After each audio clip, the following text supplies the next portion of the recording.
영적으로 활동을 해야 됩니다. 그런 의미에서 오늘 우리는 참 귀한 본문을 받아 들었습니다. 여기에서 등장하는 인물은 그 안티오코스 에피파네스라고 하는 왕이에요. 알렉산더 대왕이 죽은 이후에 헬라 제국이 4개로 갈라졌는데 그 가운데 시리아 쪽에 셀루코스 왕조가 생기게 됐어요. 그 셀루코스 왕조의 8번째 왕이 안티오코스 4세라는 그런 왕입니다. 이 왕은 아주 대단한 사람이었어요. 오늘 그 본문 말씀에 45절까지 계속 연결되고 있는 게 이 안티오코스 4세에 대한 얘기예요. 이 사람이 엄청난 능력을 지닌 사람이죠. 한마디로 얘기하면 자기 마음대로 행하고 스스로 높여서 모든 신보다 뛰어나고 그리고 무엇보다도 자기의 통제권과 자기의 통치권을 확립하기 위해서 무소불위의 권력을 행사했던 그런 왕이었습니다. 그런데 이 왕이 어떻게 되느냐? 우리 45절 말씀을 보실까요? 다니엘서 11장 45절을 보십시오. 핸드폰에 성경이 있는 분들은 핸드폰을 보시기를 바랍니다. 같이 보시면 읽어볼까요? 그가 장막 궁전을 바다와 영화롭고 거룩한 산 사이에 세울 것이나 그의 종말이 이르리니 도와줄 자가 없으리라. 여러분, 이건 굉장히 중요한 말씀이죠. 이 사람이 엄청난 권력과 그리고 통치권을 가지고 있었음에도 불구하고 뭐가 이른다고요? 장막 궁전을 바다와 산 사이에 세우는 그런 건축공사가 끝나기 전에 뭐가 오는 거예요? 그 사람의 종말이 다가왔다 그랬습니다. 그의 종말이라고 원어에 아주 굵고 확실하게 적어놨어요. 그의 종말. 종말은 안티오코스 4세라 할지라도 예외가 아니라는 거죠. 그 사람이 얼마만큼 많은 권력을 지니고 얼마만큼 대단한 재력이 있고 얼마만큼 엄청난 명예를 지녔느냐 상관하지 않아요. 죽는 데는 평등한 거예요. 모든 사람에게 평등하고 일반적으로 종말이 다가오는 거예요. 그러니까 그의 종말 이렇게 쓴 거예요. 그리고 그 종말은 어느 누구도 도와줄 자가 없어요.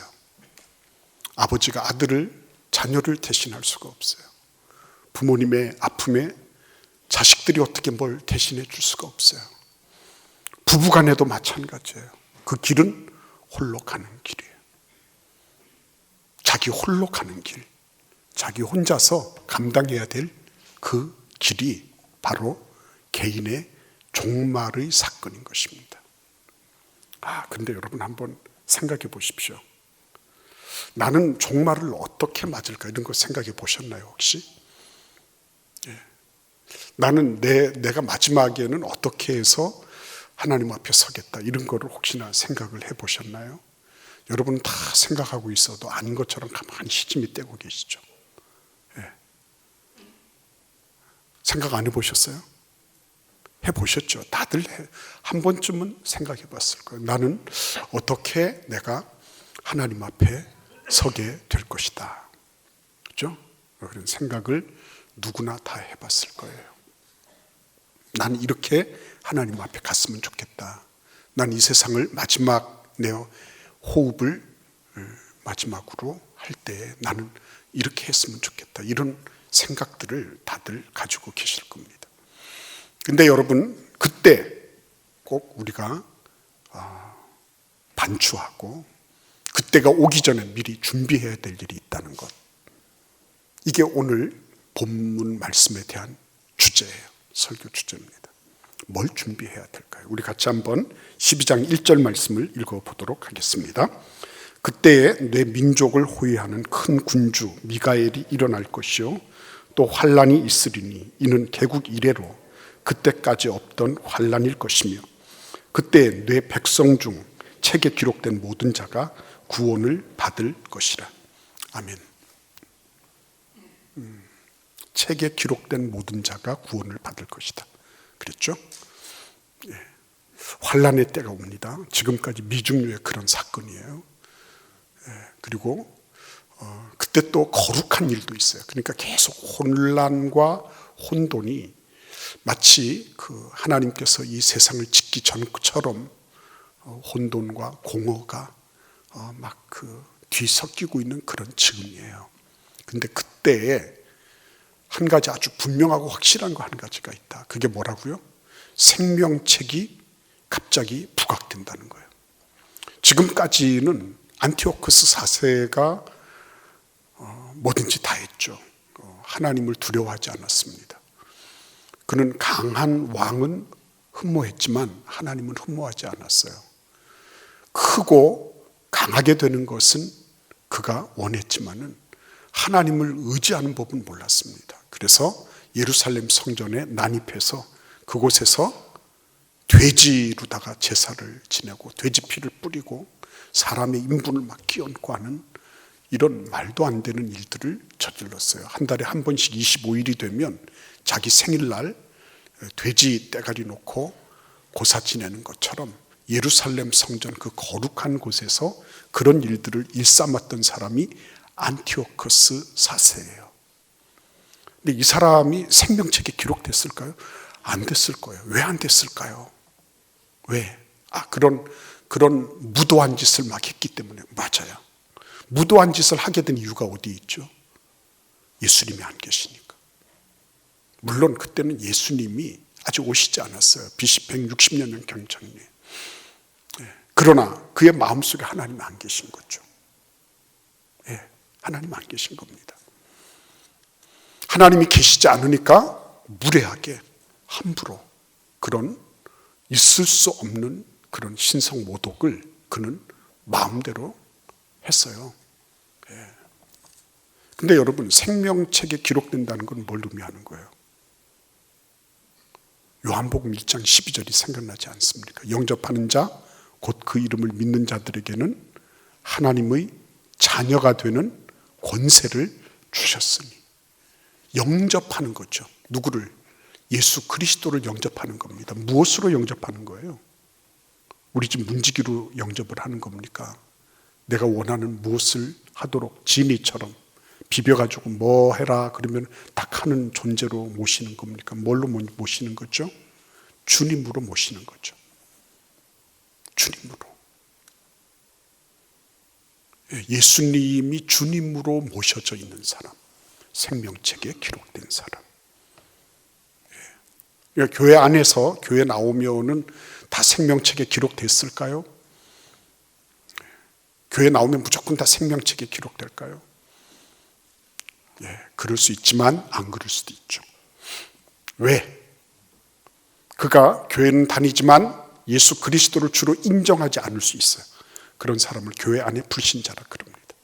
그는 직분도 하고요, 여러 가지 봉사활동도 하고요, 여러 가지 모든 것들은 다 해요. 그러나 그 중심에 예수님이 주님이 아니세요.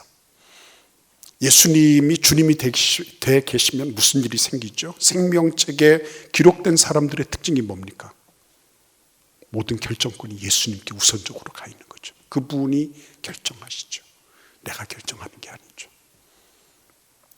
생명책에 기록된 사람들의 특징은 예수님의 주님 되심을 인정하는 사람들이에요. 그래서 그것 때문에 자신의 것들을 부인할 줄 아는 사람이에요. 이런 거 얘기하면 인기 없어요. 이렇게 얘기를 하면 목사님 꼭 그렇게 해야 됩니까? 우리를 왜 그렇게 불편하게 하십니까? 그래요. 근데 진리는 원래 우리를 불편하게 하잖아요. 성경책 읽으면서 여러분들이 안전하다 느낀 적이 많이 계십니까? 성경을 읽으면 읽을수록, 진리를 알면 알수록 내 자신이 불안해지지 않습니까? 두려워지지 않던가요? 하나님 앞에 내가 이게 옳은지 안 옳은지 이런 부분에 대해서 자꾸만 보게 되니까 그런 부분들이, 그래서 성경은 위험천만한 책이라 그럽니다. 위험천만한 책. 나의 삶을 근본적으로 뒤집어 놓고 내 삶의 잘못된 여러 가지 것들을 다 쳐내니까 이게 위험천만하지 않을 수가 없는 거예요.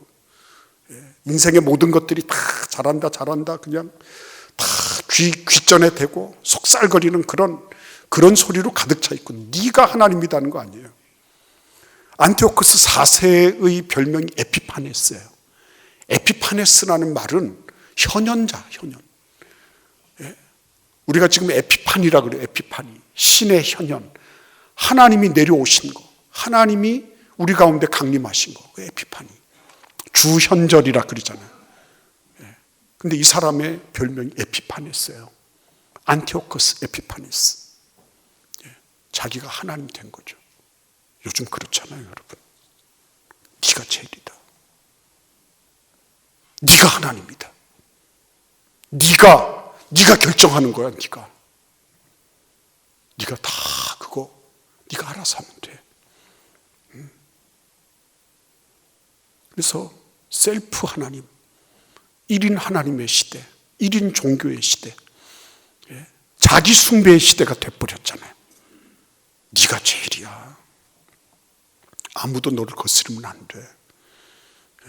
네가 하나님인데 겉으로는 하나님이라고 얘기는 안 해요. 그러나 사실은 예수 그리스도를 부인하면서 전부 내 안에 내가 하나님이에요. 내가 기준점이고 내가 중심점이고 내가 하는 게 전부 옳은 거예요. 그렇지 않은 거는 전부 잘못된 거예요. 그런 시대를 살아가고 있는 거죠. 그거를 벌써 지금으로부터 2200년 전에 드러낸 사람이 안티오코스 에피파니어스였습니다. 근데 그 사람이 어떻게 됐다고요? 다시 한번 45절을 보십시오. 다니엘서 11장 45절.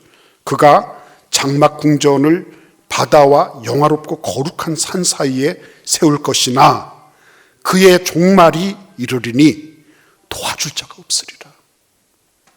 도와줄 자가 없으리라. 예. 그래서 여러분 우리는 생각해야 되는 거예요. 생명책에 기록된다라고 하는 말은 다른 말씀이 아니에요. 예수 그리스도가 주님이 되어 계시다. 생명책에 기록된 겁니다. 생명책에 기록된 사람. 예수님이 나의 모든 것에 주님이 되어 계시다. 내 모든 최종 결정자가 되신다. 결정권자가 되신다.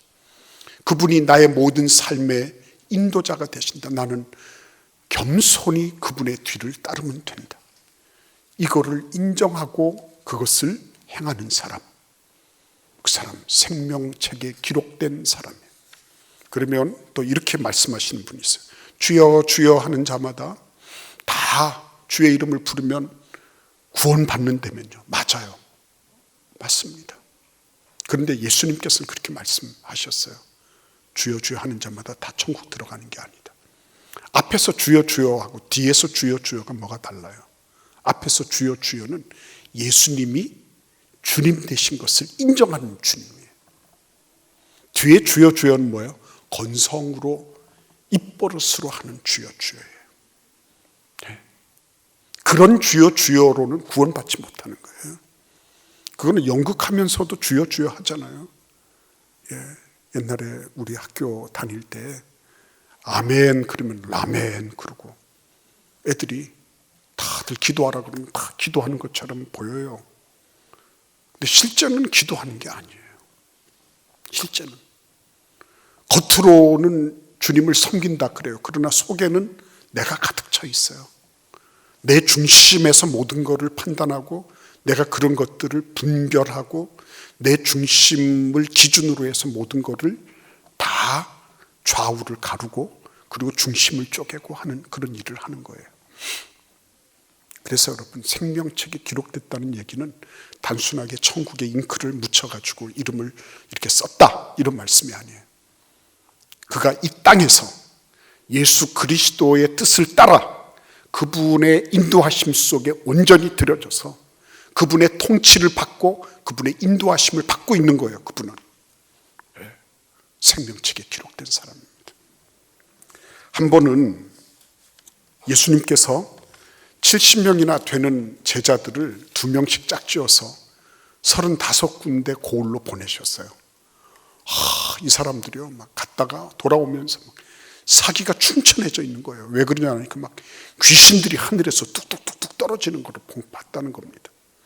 근데 누가복음 10장 18절에서 20절까지 보시면 예수님이 이렇게 말씀하세요.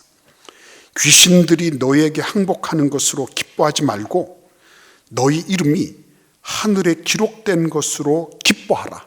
이렇게 말씀하시는 거예요. 너희 이름이 하늘에 기록된 것으로 기뻐해라. 예. 여러분, 우리들의 삶 속에 우리가 마지막 날, 마지막의 임종을 보면서 야, 정말 내 이름이 하나님께서 나를 기억하시고 내 이름을 생명책에 적어주신 그 어마어마한 일들이 벌어졌다. 내가 그냥 마지막을 그냥 어떻게 천국 가나 못 가나, 하나님이 계신가 안 계신가, 내가 이래가지고 구원 받을까 못 받을까, 이런 정도를 얘기하는 게 아니고요. 확신이라는 거는 내가 진리대로 살아보면 확신은 오는 거예요. 진리대로 안 사니까 확신인지 아닌지 내가 이거를 자꾸만 가늠해 보는 거죠. 근데 진리대로 살면 이것이 하나님께로부터 왔는지 스스로 말하는 것인지 알 수 있다 말씀하신 것처럼요. 진리로 살아가기로 작정하고 진리대로 순종하면, 그러면 그때 하나님께서는 증거를 나타내 보이시는 거예요. 나의 계명을 가지고 지키는 자라야 나를 사랑하는 자. 나를 사랑하는 자는 내 아버지께 사랑을 받을 것이요, 나도 그에게 나를 나타내리라. 그렇죠? 그에게 나를 나타내신다 그랬어요. 여러분, 주님 앞에 딱 마음 먹고 주님, 내가 주님 중심으로 살겠습니다, 말씀의 진리를 따라 살겠습니다 하는 순간 확신과 믿음이 올 뿐만 아니라 하나님께서 내 삶 속에 내가 생명책에 기록되어 있는 사람이구나, 내가 함부로 살도록, 내가 내 마음대로 살도록 프로그래밍된 그런 존재가 아니라 하나님의 거룩한 뜻을 이행하라고 이 땅에 보내진 하나님의 일꾼이구나, 그거 알게 되는 거예요. 그러니까 생명책에 기록되어 있다는 것이 단순하게 잉크로 이렇게 뭘 몇 자 적었다 이런 얘기가 아닌 것입니다. 내가 진리를 살아보면, 그러면 그 확신과 믿음이 더 강해지는 거예요. 그리고 확신과 믿음이 더 강해지면 강해질수록 내가 그분 따라 살고 싶은 거예요. 이게 서로 선순환을 하는 것입니다.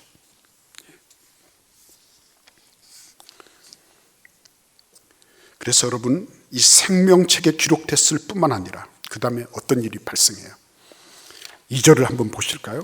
땅의 티끌 가운데에서 자는 자 중에 많은 사람이 깨어나 영생을 받는 자도 있겠고 수치를 당하여서 영원히 부끄러움을 당할 자도 있을 것이다 그랬습니다.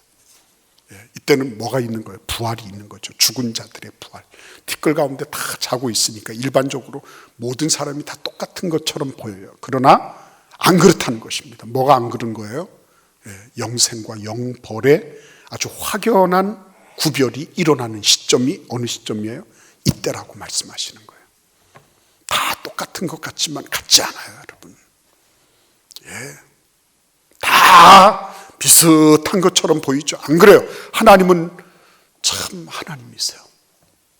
세밀하게 감찰하십니다. 사람들은 속이고 심지어 자기 양심도 속일 수 있지만, 그러나 하나님은 속일 수가 없어요. 하나님의 뜻을 따라 내가 자고 있지만, 그러나 그때가 되면 다시 일어날 거예요. 그리고 영원한 생명의 부활로, 그리고 영원한 심판의 부활로 나가게 될 것이에요. 그거를 명료하게 염두에 두는 겁니다. 그러니까 잘 사는 사람은 누구냐면 메멘토 모리가 되는 사람이에요. 죽음을 날마다 기억하는 사람, 잘 사는 사람이에요. 나에게 주어져 있는 날이 며칠이나 되는지, 그래서 그 날을 잘 생각하고 하루를 천년같이 살잖아요. 하루를 천년같이. 하루를 천년같이 사는 것처럼 밀도 높게 살아가는 사람, 그 사람 누구라고요? 예수의 뜻을 따라 사는 사람. 그 사람은요, 그 사람은 왜 저렇게 시간을 낭비야, 저렇게 왜 저렇게 물질을 저렇게 막 그려, 이렇게 사람들은 생각할지 몰라요. 그런데 그게 전부 다 뭘 위해서 있는 거예요? 우리 같이 한번 3절을 읽어보겠습니다. 지혜 있는 자는 궁창의 빛과 같이 빛날 것이요, 많은 사람을 옳은 대로 돌아오게 한 자는 별과 같이 영원토록 빛나리라. 요거 때문에, 이게 뭐죠? 많은 사람을 옳은 대로 돌아오게 한 자. 지혜 있는 자, 많은 사람을 옳은 대로 돌아오게 한 자, 다 같이 빛나요. 그런데 그 지혜로운 자와 많은 사람을 옳은 대로 돌아오게 한 그 사람은 결국 어떤 사람이에요? 영원히 찬란하게 빛나는 사람. 구원을 받을 것인가 말 것인가 이런 거 커트라인을 놓고 왔다 갔다 하는 그런 존재가 아니라요. 이 사람은 영원히 찬란하게 빛나는 그런 삶을 사는 거. 예, 영원히 찬란한 삶을 사는 사람. 그 사람이 누구라고요? 많은 사람을 옳은 대로 돌아오게 한 그 사람이에요. 왜 이 사람이 그렇게 중요하죠? 하나님이 그렇게 하셨으니까. 하나님이 어떻게 하셨어요? 그의 아들을 이 땅에 보내셔서 많은 사람을 진리 가운데로 돌아오도록 끊어져 버린 진리의 가교를 예수 그리스도께서 다시 연결시켜 주시도록. 그래서 어떻게 하셨어요? 당신의 피로 끊어질 수밖에 없었던 하나님과의 관계를 당신의 피로 다 씻으시고, 그래서 우리로 하여금 하나님과의 연결성을 다시 회복하게 하시고, 그래서 예수 그리스도의 그 피의 공로를 의지하는 사람들은 누구나 예외 없이 다 하나님께로 갈 수 있도록, 다 하나님께로 구원받을 수 있도록 그의 아들 예수님이 벌써 십자가에서 그 일을 행하신 거예요. 그러니까 여러분, 그의 아들이 그렇게 하도록 하나님은 그의 아들을 이 땅에 보내셨고, 그 아드님 예수님은 십자가에 돌아가시는 것을 절대로 마다하지 않으셨어요. 왜? 많은 사람을 돌아오게 하는 일이니까. 예. 하늘나라의 모든 천군 천사들을 동원해서 예수님의 죽음을 얼마든지 막을 수 있었어요. 그러나 예수님은 그러한 천군 천사들을 동원해서 완력으로 로마 정권을 붕괴시키거나 아니면 빌라도나 종교 기득권자들을 혼내키시는 그런 일을 하지 않으셨어요. 그렇게 하면 예수님은 혼자서는 사실 수 있었지만, 그러나 많은 사람을 옳은 대로 돌아오게 할 수는 없었기 때문에, 그래서 예수님은 뭘 결정하신 거예요? 당신을 하늘의 미랄처럼 던지신 거예요. 그래서 많은 열매를 맺도록 하신 거예요. 그게 뭐예요? 지혜란 말이에요. 지혜. 그렇죠? 지혜. 진짜 지혜는 언제 나타나는 거예요? 사람을 얻는 데서부터 나오는 겁니다. 사람을 얻는 데서. 그래서 우리의 모든 물질, 우리의 시간, 우리의 모든 지혜, 우리가 가지고 있는 모든 자원들은 결국 뭘 위해서 쓰라고 하신 거죠? 이거 위해서 쓰라고 하신 거예요. 이거 위해서. 여러분, 이제 연말이 다가오고 있습니다. 연말을 다가오면서 우리는 새해를 이자에서 삼자로 바꾸는 그런 일을 하면 새해가 된다고 생각해요. 그렇지 않아요. 그건 달력의 일이에요. 그거는 물리적 시간의 일이에요. 그러나 우리에게 있어서 진짜 새해는 하나님 앞에서, 하나님, 내가 지금까지 나를 주인으로 삼고 나의 만족을 추구했던 이곳에서 예수님의 만족을 내가 추구하겠습니다. 내가 예수 그리스도를 우선으로 모시겠습니다.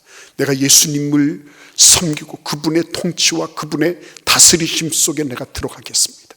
주님, 나를 도와주셔서 나에게 주어져 있는 이 모든 것들을 다 활용해서 많은 사람을 옳은 대로 돌아가게 하는 그 일에 내가 쓰임받게 해주세요.